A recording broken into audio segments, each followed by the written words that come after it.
બોલો ભારત માતા કી આઈ એમ વડે ને દુનિયામાં કઈ ગેંગે કે ફેફે કરવાથી વડે ને દુનિયામાં કઈ ગેંગે કે ફેફે કરવાથી ઘડીક શણગાર મર્દોનો સજી લ્યો તો મજા છે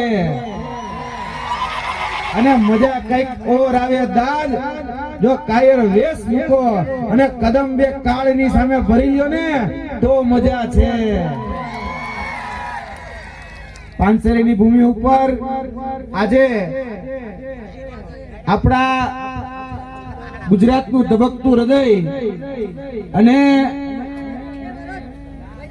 વર્તમાનમાં જોવા જઈએ તો ગુજરાતના આદિવાસીના મસીહા એવા અમારા પરમ મિત્ર આદરણીય ચેતરભાઈ વસાવા, તેની સાથે સાથે અમારા જિલ્લા પ્રમુખ રંજનભાઈ હોય, અમારા સાથી મિત્ર હિરેનસિંહ સિંધા હોય, રાધિકાબેન રાઠવા હોય, છાયાબેન, ધર્મિષ્ઠાબેન, મુકેશભાઈ આજે તમને એક સંદેશ આપવા માટે આવ્યા છે કે છેલ્લા ઘણા સમયથી આપણે જોઈએ છીએ કે આ 35 વર્ષ અને આમ જોવા જઈએ તો 78 વર્ષની જે આ ભારતીય જનતા પાર્ટી અને કોંગ્રેસની જે તાનાશાહી છે, જે ભય ભૂખ અને ભ્રષ્ટાચારની જે રાજનીતિ કરે છે, એની સામે આપણે બધા એકત્ર થવાનો સમય આવી ગયો છે. ત્યારે આ ડભોઈની ભૂમિ ઉપર, આ પાંચસલીની ભૂમિ ઉપર અમે ગુજરાત જોડો યાત્રા લઈને આવ્યા છીએ. કેમ કે આ ગુજરાત જોડો યાત્રા એ વ્યવસ્થા પરિવર્તનની લડાઈ, આઝાદ ભારતની અંદર આઝાદીની બીજી લડાઈ કે આપણા હક, આપણા અધિકાર અને ન્યાય માટે જે સતત જજુમતા જે લોકો છે એ આ સ્ટેજ ઉપર બિરાજમાન છે અને તમને કહેવા માટે આવ્યા છે કે આજે ભય ભૂખ અને ભ્રષ્ટાચારની રાજનીતિ કરે છે એની સામે હવે બહુ નજીકમાં જ મોરો દેવાનો સમય આવી ગયો છે. જિલ્લા પંચાયત હોય, તાલુકા પંચાયત હોય, નગરપાલિકા હોય કે આવનારી 2027 ની વિધાનસભાની ચૂંટણી હોય, એ તમામ ચૂંટણી હવે આપણે એ દમખમથી લડવાની છે. જોવા જઈએ તો હમણાં જ આ ડભોઈના પાંચસલીના યુવાનો હમણાં મળવા આવ્યા અને કહેતા હતા કે સાહેબ અમે પીએસઆઈ ની તૈયારી કરીએ, અમે પોલીસ કોન્સ્ટેબલ ની તૈયારી કરીએ, પણ આ ડભોઈની અંદર અમારે ફિઝિકલ ફિટનેસ માટે એક સારું ગ્રાઉન્ડ ની વ્યવસ્થા નથી. ગામડે અમે ઉભા રોડે દોડીએ છીએ અને આ ગુજરાતનો યુવાન આજે તનતોડ મહેનત કરે છે. આ ગામડાનો યુવાન તનતોડ મહેનત કરી અને પોલીસ તંત્રમાં લાગવા માટે ક્યાંક ને ક્યાંક મહેનત કરતો હોય, પરંતુ અહીંયા છેલ્લા જોવા જઈએ તો 30 વર્ષથી જે ભારતીય જનતા પાર્ટીનું જે શાસન છે એ એક સારું ગ્રાઉન્ડ નથી આપી શકી અને વાતો કરે છે ખેલો ઇન્ડિયાની, વાતો કરે છે ઓલિમ્પિકની, પરંતુ જોવા જઈએ તો આજથી 10 દિવસ પહેલા જ, બહુ દૂર નથી જવું, કે 22 ડિસેમ્બરના રોજ અહીંયા ડભોઈની અંદર જે સરદાર બાગ હતું એ સરદાર બાગ નું ઉદ્ઘાટન, લોકાર્પણ કરવામાં આવ્યું. તમે બધા ગયા હતા એમાં?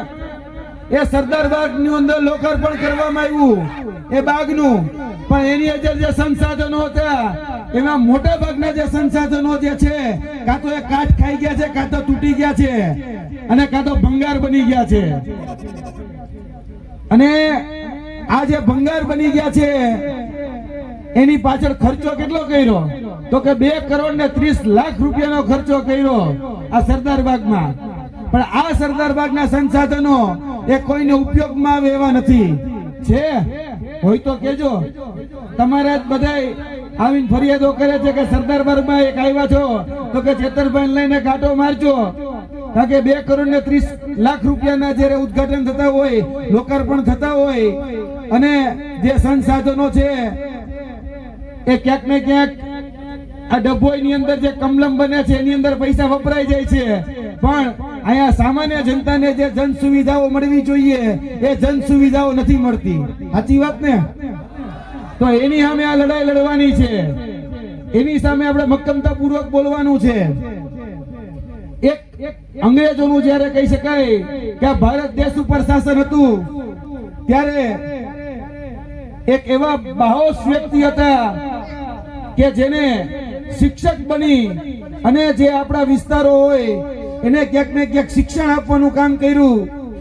એવા સાવિત્રીબેન ફૂલે આજે એની જન્મ જયંતિ છે અને એની જન્મ જયંતિ ના માધ્યમથી આપણે એક સંદેશ લેવાની જરૂર છે કે જો એ ધોરા અંગ્રેજોને ભગાડવા માટે પણ એ શિક્ષણની જરૂરિયાત હતી તો અત્યારે છેલ્લા 78 વર્ષથી આ લોકશાહી કહેવા પૂરતી છે, પણ એ કહેવા પૂરતી એ લોકશાહીમાં જે ઓલા કાળા અંગ્રેજો અત્યારે વિધાનસભાની અંદર જે આખલાની જેમ બેઠા છે ને, એ આખલાની જેમ બેઠેલા જે અત્યારે આપણું ગૌચર ચરી જાય છે, આપણા ખેતરો ચરી જાય છે, એને હવે કાઢવાનો સમય આવી ગયો છે અને શિક્ષણનો સમય આવી ગયો છે. આજે છેલ્લા ઘણા સમયથી આપણે જોઈએ છીએ કે આપણા વિસ્તારનો બાળક ભણી ગણીને આગળ વધવા માંગે છે. એ રોજગારી માટે જીઆઈડીસી માં હોય કે ક્યાંક ને ક્યાંક સરકારી રોજગારી માટે પ્રયત્ન કરે છે, પણ એની અંદર રોજગારી નથી મળતી. કેમ? કારણ કે જે પ્રાઇવેટ રોજગારી છે એમાં વર્ગ જે નેતાઓ છે અહીંના જિલ્લા પંચાયતના, તાલુકા પંચાયતના કે વિધાનસભાના જે નેતાઓ છે એ નેતાઓની વર્ગ જોઈએ અને સરકારી નોકરીમાં લાગવું હોય તો આર્થિક વર્ગ જોઈએ, એટલે કે નાણાં જોઈએ. હવે નાણાં હોય તો આમાં કઈ રીતે નોકરી લાગવું? નાણાં નથી એટલે તો લાગવું છે. હવે સરકારી નોકરીમાં પેપર ફૂટી જાય, સહકારી નોકરી હોય તો વર્ગ જોઈએ, આર્થિક વર્ગ, રાજકીય વર્ગ બધું જ જોઈએ. એટલે ડભોઈની આ પરિસ્થિતિ, ડભોઈની આ ભૂમિ ઉપરથી કહેવા માંગુ છું કે આજે આ ગુજરાતના કે ડભોઈના જે યુવાનો બેકાર કે બેરોજગાર ફરી રહ્યા છે એની પાછળ જવાબદાર આ ભય, ભૂખ અને ભ્રષ્ટાચારની રાજનીતિ કરતી આ ભારતીય જનતા પાર્ટીનો છેલ્લા 30 વર્ષથી શાસન જે આપણા યુવાનોને રોજગારી નથી આપી શકી. આપણે જોવા જઈએ તો ખેડૂતોના એટલા બધા પ્રાણ પ્રશ્નો છે કે ખેડૂતો બાબતે કોઈ અવાજ ઉઠાવે તો એને પણ જેલમાં પૂરી દેવામાં આવે છે. આજે ઘણા સમયથી ગુજરાતના ખેડૂતો માટે આમ આદમી પાર્ટી એ અવાજ ઉઠાવી રહી હતી, તો છેલ્લા 80 દિવસથી એ રાજુભાઈ કરપડા હોય, પ્રવીણભાઈ રામ હોય કે એના જેવા બીજા 7 આગેવાનો જે છે એને પણ જેલમાં પૂરી દીધા છે. કેમ? કારણ કે એને ખેડૂતો માટે અવાજ ઉઠાવ્યો. જે ખેડૂતોના કહી શકાય કે પરસેવાથી જે કમાણી થતી હોય એની અંદર કડદો કરવામાં આવતો હતો અને એ કડદાની વિરુદ્ધમાં જ્યારે બોટાદના હળદર ખાતે જે આંદોલન થયું એ આંદોલનમાં રાજુભાઈ કરપડા હોય, પ્રવીણભાઈ રામ હોય કે એના જેવા બીજા 85 જેટલા આગેવાનો અવાજ ઉઠાવ્યો તો એને ક્યાંક ને ક્યાંક અવાજ દબાવવાનો પ્રયત્ન કરવામાં આવ્યો. એ જ રીતે મિત્રો તમે બધા જ જાણો છો કે ગુજરાતના આદિવાસી વિસ્તારના પ્રશ્નો હોય, આદિવાસી સમાજના શિષ્યવૃત્તિના પ્રશ્નો હોય, આદિવાસી સમાજની અંદર શિક્ષણના પ્રશ્નો હોય, નકલી કચેરીના પ્રશ્નો હોય, મનરેગાના કૌભાંડના પ્રશ્નો હોય, એ સતત ઉજાગર કરતા એવા હતા આપણા આદરણીય ધારાસભ્ય, ડેડિયાપાડાના ધારાસભ્ય એ ચેતરભાઈ વસાવા. તો એ ચેતરભાઈ વસાવાને પણ એન કેન પ્રકારે દબાવવાનો પ્રયત્ન કર્યો. ખ્યાલ છે ને? એને પણ હમણાં 84 દિવસ સુધી જેલમાં નાખી દીધા. પણ આ ચૈતર છે, ચૈતર બરાબર, એ ક્યારેય ઝૂક્યો નથી અને ક્યારેય ઝૂકવાનો નથી. અને ભારતીય જનતા પાર્ટીના જે નેતા છે એને કહી દઈએ છીએ, નામ સુન કે ફ્લાવર સમજા था क्या? ફ્લાવર નહીં, ફાયર એ ફાયર. અને જ્યારે જ્યારે પણ અનીતિ થઈ છે, જ્યારે જ્યારે પણ અત્યાચાર થાય છે ત્યારે એને દમખમથી આંખમાં આંખ નાખી અને વિરોધ કર્યો છે. એના પોતાના જ વિસ્તારની અંદર ગઈકાલે કાર્યક્રમ હતો, એ ડેડિયાપાડાના ધારાસભ્ય છે તો એને ધારાસભ્ય તરીકે પ્રોટોકોલ મુજબ બોલાવવા જોઈએ. હોદ્દાની રૂએ એને બોલાવવાની ફરજ એ નેતાઓની અને જે અધિકારીઓ હતા અધિકારીઓની હતી, પણ ગઈકાલે તમને બધાને એ વિડીયો જોયા હશે કે એ વિધાનસભામાં ધારાસભ્ય હતા છતાં પણ એને ત્યાં બોલાવવામાં ન આવ્યા.